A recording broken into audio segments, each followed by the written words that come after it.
Welcome to Nevada Newsmakers. On the program today, the topic is water. Who's got it and who wants it? Paul Enos has the rundown.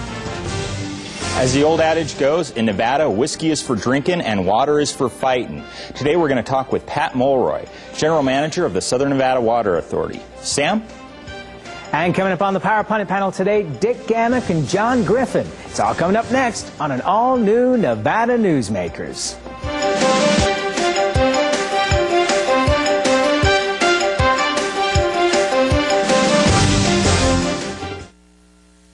Here at the Tahoe-Reno Industrial Center, water resources come from fresh, clean groundwater, approved by state permits.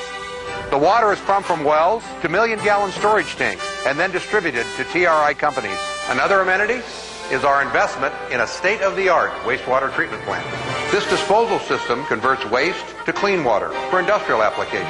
Welcome to the Tahoe-Reno Industrial Center, the largest industrial park in the world, building economic prosperity for Nevada. When making your decision as where to play golf, consider the resort at Red Hawk. You know you have made the right choice the moment you arrive. The friendly staff welcomes you to our award-winning pro shop. You know you've made the right decision on the first tee. The Lakes course is in the best condition in years. You know you've made the right choice after you've played 18 holes. The resort at Red Hawk, the right choice. Nevada Newsmakers is sponsored in part by the Nevada Beer Wholesalers Association. As an employer, did you know you can be held liable for negligent hiring? A background screening by Employer Links can uncover criminal records, like alcohol and drug convictions. It can verify the applicant's education, driving records, and professional licenses. Employer Links can check civil records, registered sex offender records, and Social Security fraud. Hiring the right person shouldn't be a gamble. Call Employer Links. Employer Links, protecting your investment. So, who do you use for workers' comp? Pro Group Management.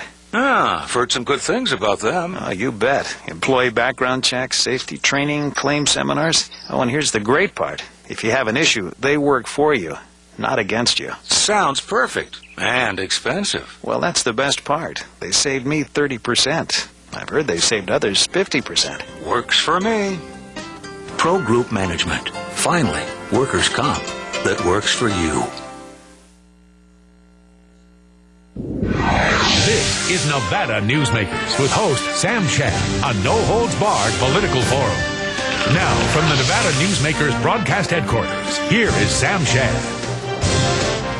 And back on Nevada Newsmakers, we are joined by Pat Mulroy, who is the boss of the Southern Nevada Water Authority, one of our proud sponsors, and we welcome you to the program as always. Thank you. It's a pleasure to be here. Pat, as I said earlier, in Nevada, whiskey's for drinking and water is for fighting, and apparently we're having some of those old adages are now coming true. Southern Nevada Water Authority is looking at bringing in 200,000 acre-feet of water into Clark County, and it's upset some ranchers in rural Nevada. Can you tell us what's going on there? Well, first of all, 200,000 acre-feet out of rural Nevada is not what we're trying to bring in. We're looking at a range between 125 and 180, depending on what the state engineer will ultimately permit. And it's really the battle is really only around two basins. We have an agreement with Lincoln County and have formed a great partnership with Lincoln County. We are trying desperately to sit down with White Pine County and have a dialogue with them. We know that the agreement White Pine County is going to want is very different from the agreement that Lincoln County wanted from us, and we are willing to sit down and talk to them. So far, we've been unsuccessful. What is that difference? Well, Lincoln County's agreement was essentially a development agreement. They have, with the sale of the Aerojet property in southern Lincoln County, for the first time has a real economic development opportunity here. And they are very, very anxious to see that development start. And so we shared the water resources that we filed on in Lincoln County with Lincoln County. And a month ago they came to us and asked us to please amend the agreement so that we would also share facilities. So it is my guess that by September we will take an amended agreement to our board in which we will allow Lincoln County the use of our facilities, and they would bring their water into the same pipeline, because it doesn't make any sense to build two pipelines of that expense in the same right-of-way. Now, White Pine County's agreement is going to be more one of protection. From listening to what the ranchers and what the communities in White Pine County are saying, is they're worried about three things. They're worried about ranchers losing their water and destroying that rural lifestyle, and they're worried about destroying the environment, and finally they're worried that if they permanently sever themselves from these water resources, that water that they one day may need will now be used in southern Nevada. And so we've said, you know, changing Nevada water law doesn't make a lot of sense because the impact statewide would be disastrous. However, it's not impossible to constrain what we would want to take out of White Pine County through an agreement between ourselves and the White Pine County Commission. And we've said we don't want to make the same mistake that happened to us in southern Nevada. We would be willing to allow whatever water right the state engineer gives us to have a 75-year review. And it would be reviewed on two premises. A, based on pumping experience over the last 60, 75 years. We would model forward and look at what prospective environmental damage could potentially be done, and we would back away from any water rights that future pumping might cause environmental damage. Second of all, should the Ely area have grown to such a point where water from Spring Valley now needs to move to Stecto Valley, we would cede those water rights to White Pine County. Now, how can we do that? In 75 years, those facilities are fully amortized. In 75 years, changes will occur on the Colorado River. And the emotional, negative feelings that right now exist in the state of California around ocean desalting, for example, will disappear. Right now, the Coastal Commission is violently opposed to any desalters along the coast. And San Diego's having a hard time getting a desalting facility built. All that's going to change ultimately over time. So we will have time to replace those resources over that period. Then the only reliance that southern Nevada will have is if the Colorado River is stricken by that horrible drought that we've came very, very close to. 90% of our water comes from the Colorado River. And if we are struck by that, the whole town shuts down. Even ocean desalting won't do you any good because we'll take it as Colorado River water, and everyone will be backing off that system in order to allow that system to recover. We have also said that on a year-to-year basis, we think it would be a good idea for there to be a joint committee, commission, don't know what you want to call it, made up of White Pine County commissioners and SNWA board members who would annually approve a pumping plan. So, for example, if there's a regionalized drought in, say, Spring Valley, we would back off pumping there, and that would be reflected in that pumping plan. Artificial recharge that we could do, artificially forcing water into the basin to stabilize those groundwater basins. All those things would be incorporated in an annual pumping plan that would then be reviewed by them. Okay, but now, of recent days, White Pine County commissioners weren't even talking to you. Are they at least talking to you now? No, they will not talk to us. What do you intend to do about that? I mean, the county is bankrupt. I mean, the state has taken over. I understand that. And part of the frustration that we're seeing is they're caught in this emotional vice. I mean, we have wells on the Nevada side of the line in Snake Valley, which is really where all the emotion around this issue is coming from. These wells sit on the Nevada side of the line where 60% of the water is, and they're fueling fields on the Utah side of the line. White Pine County derives no economic benefits out of the agriculture on the Utah side of the line. We are more than willing to work with White Pine County on economic development projects that they may want to embark on. But that hasn't been the focus of their attention. We have no choice, Sam, but to continue to move forward. So we will push forward with the EIS, which we're on right now. We are looking to move forward on the water right hearings at the state engineer level. We can't stop. At any point along the way, White Pine County Commission, we welcome sitting down with them and talking to them. Okay. But we have no choice. Let's take a break. We'll be right back talking more about water with Pat Mulroy on Nevada Newsmakers. For a videotape copy of any Nevada Newsmakers program, call 775-857-2244. The tapes are $20 each, including shipping. My family started this business 27 years ago. We work hard to serve our customers and our community. But it's getting harder and harder to keep the doors open. For example, our workers' comp is going through the roof. Isn't anyone on my side anymore? The Retail Association of Nevada is. If you're a small business owner, we can cut your workers' comp by up to 50%, lobby for your interests, and keep you informed. Put us to work today. Reno's best dining values are all at one casino, the Pepper Mill. You can enjoy great savings on our popular specials. Pepper Mill's coffee shop offers daily lunch specials, low-carb dining, and all your favorite comfort foods. You'll find sensational lunch specials featuring Reno's freshest seafood, sushi, pasta, and more at Oceano. And early bird specials at Reno's Premier Steakhouse and Romanza Ristorante Italiano. The best values are at the Pepper Mill. Where are you dining?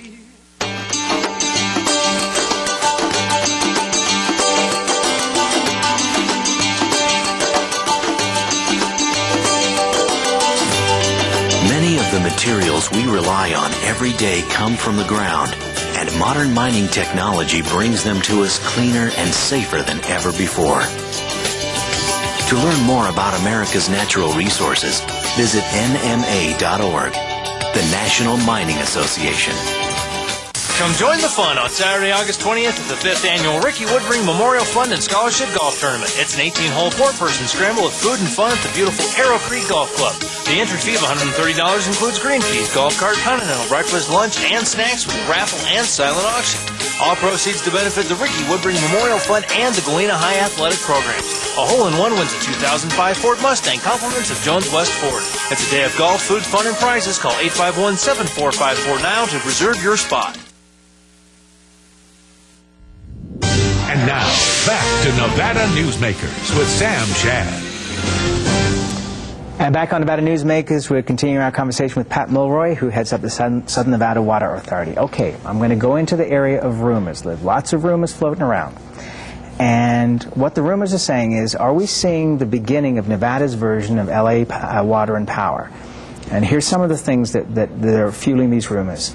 Southern Nevada Water Authority bought into the 577 megawatt Silverhawk power plant, correct? Mm-hmm. Nevada Power bought 3/4 of it and are managing the Southern Nevada Water Authority's dispatch on all levels, while the Colorado River Commission is working to bring lower cost capacity to Southern Nevada on behalf of Southern Nevada Water Authority, Nevada Power. You're already a working team, right? We're a working team, but very separate agencies. Okay, well, let me just move forward just with a couple of more thoughts here. Nevada Power, at this point, financially can't afford to keep pace with the growth, but the Colorado River Commission can leverage public bonds at lower costs. And then if you look at the northern portion of the state, Warren Buffett's Berkshire Hathaway is already pumping money into Sierra Pacific in short-term notes. The rumor is that Warren Buffett intends to at some point buy Sierra Pacific in the north. It's like a strong magnet pulling these three big players together. Well, let's set the whole Nevada Power issue aside, because we settled our differences with them this year, and we do have a working partnership. The only reason we're doing what we're doing is because we have to have a reliable power supply. And our need for reliability is so strong because we can't shut the community. We have to have electricity in order to treat water and pump water. We gave ourselves some independence. But because of the new partnership with Nevada Power Company, they're managing it for us because that's what their business is. So I don't see any great Machiavellian plot out there. Oh, I'm not suggesting that. I'm just saying that, in the past, it looked like you wanted to buy we did. Nevada Power. That was the past, and this is now. That issue's over with. And so you don't anticipate sometime in the next year or two that... Absolutely not. Okay, I'm going to write that down. Let's talk about the Colorado River. Okay. You were in a film where you said the Colorado River is running dry. Can you elaborate on that a little more? Well, it is in the worst drought that the Colorado River has ever seen. And quite honestly, in the 90s, when the Bureau of Reclamation and the states were modeling the river, no one ever anticipated the possibility of this kind of a drought striking. You couple that with the lower basin using every drop that it's allocated to it, things are going to have to change. We're going to see a very different Colorado River management in the next 10, 15, 20 years than we've seen in the last 80 years. And it's simply a function of we lived in an era of excess, and we're now in an era of tight supplies and shortages. And so how you relate to one another and how you work together becomes very, very important.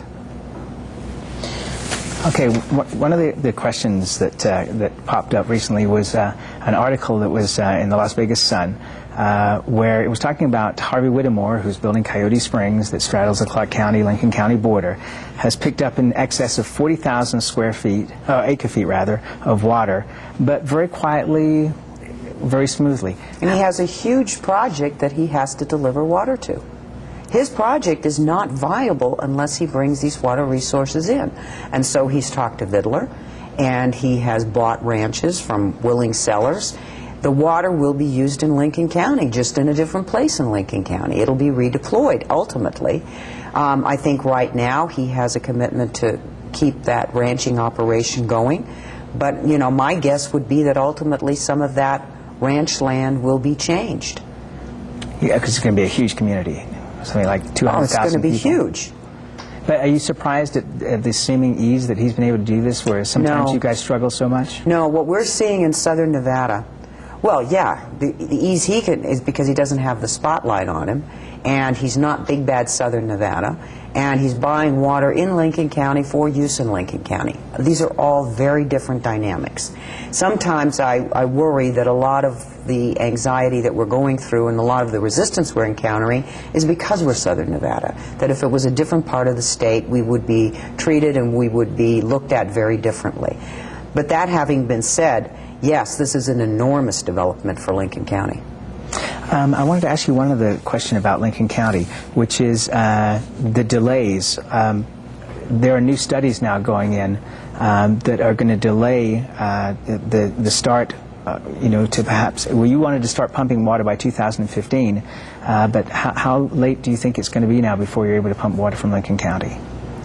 Well, here's what's going to happen. If we amend the agreement whereby Lincoln County is going to use those facilities with us, we're going to have to rescope that portion of the EIS, because obviously we're now including waters and points of delivery into that pipeline that weren't previously envisioned in the scoping. So we're looking at adding probably 18 months. It may add a little bit of time at the end, but we still have the Virgin River and we have the Muddy River. We're embroiled in serious negotiations with the fellow states on the Colorado River. And because we entered into that banking agreement with the state of Arizona, if it slips a year or two, we're okay. Okay, and that's where we got to leave it. It's always a pleasure to have you here. We always have 100 more questions that we could ask you we don't have time for, so please come back soon. I'll be delighted to. Thank you, Sam. We'll be right back on Nevada Newsmakers after this timeout. This is Nevada Newsmakers. Since its creation more than a decade ago, the Southern Nevada Water Authority has focused on 3 goals: preserving water quality, improving water conservation in Southern Nevada, and meeting the community's current and future water needs. Through thoughtful planning, responsible management, and collaboration, it's succeeding. As we move into the 21st century, the authority continues to embrace sustainable water development and efficient water use. That's our promise to Nevada. When making your decision as where to play golf, consider the resort at Red Hawk. You know you have made the right choice the moment you arrive. The friendly staff welcomes you to our award-winning pro shop. You know you've made the right decision on the first tee. The Lakes course is in the best condition in years. You know you've made the right choice after you've played 18 holes. The resort at Red Hawk, the right choice. I tell you, John, this industry has really changed. Tell me about it. You seem to do pretty well last year. What's your secret? No secrets. Although I'll tell you something. The smartest thing I did was sign up with Pro Group Management. Really? Yeah, they do workers' comp, right? Yeah, their services are great. And get this, they saved me 30%. I've heard they saved others 50%. That works for me. Pro Group Management. Finally, workers' comp that works for you. And now, back to Nevada Newsmakers with Sam Shad. And we're joined on our Power Pundit panel today by Dick Gammick, the Washoe County District Attorney, and a newbie on the program. We have John Griffin with the Crowell Group. Welcome to both of you. You had some responses, Dick, to desalinization that Pat Mulroy was talking about. Yeah, before I jump into that, I just want to say what a very intelligent, extremely well-prepared lady she is. She really knows her business. But she mentioned one thing. You looking for work? You looking for work? No. Okay. I learn a lot about water. This is not the kind of show where we like to compliment people too. Well, that's why I was going to throw you there. She mentioned taking the salt out of the ocean, or desalinization of the oceans, and I hear that, and she's saying that they're really looking forward to that for the Southern California and the end of the Colorado River. But I've always got a question, where are we going with that? Are we going to create, look at Walker Lake, it's evaporating, it's leaving all the minerals and everything in it, and it's dying. Is that what they're looking at the ocean? They're going to pull all the salt out of it? And what are they going to do with salt? Well, actually, there's people much smarter than me who have suggested if the Yucca Mountain repository comes here, they can use the salt as an insulator, because salt is a great insulator, and just put it right over the mountains. So then desalinization becomes a pro-nuke dump argument. Absolutely. Oh, man. Well, boy, that goes on with another topic we'll try to get to today. I think, though, the concept, though, is great. I mean, Saudi Arabia has desalination plants. I'm not sure what they do with the salt. Maybe we'll do a little Googling today and find out. But the idea of desalinization and giving that water to Southern California and then taking an increased amount from the Colorado River, to me, makes an awful lot of sense. But what do you do with the wildlife? And we rely in this world a lot on the oceans, and we're fishing them out. We're killing off the wildlife. Somewhere along the way, all these resources are going to be drying up. Dick Gammick, environmentalist, something you never thought you would see. Okay, Paul, take it away. Jim Gibson. I've been called a Democrat and been called environmentalist. Jim Gibson, the mayor of Henderson, is running for governor and apparently raising a lot of money. What do you guys see in this? Do you see him as being the front runner now, and maybe Titus and Perkins taking a back seat? So he hasn't officially announced yet. He just said he's looking at it, and he'll have an announcement next week. With $800,000. But assuming... Although Bordelon going over with him, so a de facto announcement, more so than, I guess, anybody in the race other than maybe Titus has made so far. But I think he provides a moderate aspect to the Democratic side of the ticket. And I think he has decent name recognition up in northern Nevada from a lot of the old-timers who know his family name. And I got to disagree on that. I mean, I've been around a long time, since 1978 in northern Nevada, and, I'm aware of him. I'm certainly aware of his father. But, he doesn't strike me as a big visibility name. Now, with an $800,000 war chest to begin with, that's a lot of money, but I think he's going to have to do a lot of work to get the recognition up here. Well, and if it's him and Gibbons, it's going to be really easy to confuse the names on the ballots. Oh, man. That's true, but Gibbons and Gibson is going to be tough. But people seem to forget something in this area when they start talking about name recognition and the people around. We do about a 50% turnover every 5 years. I mean, our population changes tremendously in this state, and especially in Washoe County. So name recognition sometimes works for you, sometimes it doesn't mean anything. Do you think that Gibson raising all this money is going to deter Richard Perkins from entering the race? I would be surprised if it did. He's been way too long setting his stage. I'd be surprised. It could happen, but I'd be surprised if he did. I think he's in. I think he's marched down that road. I think he's raised a decent amount of money and made some commitments, and it's too late to turn back now. And with Pete Ernott as campaign manager, it's pretty hard to write him off, before he's even made an announcement. Yeah, Pete hasn't even geared up yet. That's where all so whose race is this to lose? Whose race, the Democratic primary, whose is it to lose? Tina Titus. I agree. Very interesting. It's just fascinating that, we're sitting here, 18 months ahead of the election, and this is, just a huge topic. I've never seen anything quite like it in Nevada politics. And we don't even know who's running yet. That's the... Well, and a lot of people, who normally give money, lobbyists, for example, are not assigning their money yet because they want to see how things, continue to shake out. Big story that's been breaking the last couple of days, and we're going to do a lot more on this tomorrow, is illegal immigration. And we've got two states, Arizona and New Mexico, who have both put up a whole bunch of money because they say the federal government is just doing a lousy job of damming the flood of illegal aliens pouring over the Mexican border. Dick, how big of a problem is this in Nevada? It's a substantial problem, and we are talking about illegal aliens coming into the country, not people who come in here legally, and I don't want to see you getting a lot of email over that. But as far as the illegal aliens, they come in. You hear a lot of noise being made about how beneficial they are because they take the low-paying jobs and the little jobs and all that. All that aside, they pull real hard on our whole medical system. They pull real hard on the welfare system. They do take jobs away from other people who are here legally. We have them involved in quite a bit of criminal activity. There are a lot of problems come out of the flow into this country, and that needs to be fixed, and the federal government has not handled it well. They are not handling it well, and you see a lot of things coming out of it that aren't good. Are you seeing a lot of the MS-13 gang members up here? A lot of illegal immigrants, I guess, are involved in that gang. Are you seeing a lot of that activity up here in the north or down in Las Vegas, Dick? Actually, we see gang activity, but I've said time and again, for the size of our community and for as much influx and outflux as we get here, our gang problems are pretty well low. We're a very fortunate community in that respect. In fact, Carson City has a lot of gang issues that they may even be outdoing us now. Clark County has some real serious gang issues down there, and yes, you do see a lot of the illegal aliens come in, the youth, and join into those gangs, but we've had a very aggressive, whatever they are this week, INS, ICE, whatever they're calling them this week, we've had a very aggressive office here and some great cooperation to get rid of a lot of those people when they do come in and they're found. And that's where we got to leave it. We'll be right back on Nevada Newsmakers after this. Nevada Newsmakers, brought to you in part by the Tahoe Reno Industrial Center, the world's largest industrial park, the resort at Red Hawk, and the Peppermill family of casinos. High-tech companies demand perfect world amenities. They require clean, reliable power, state-of-the-art fiber optic communications, and clean water sources.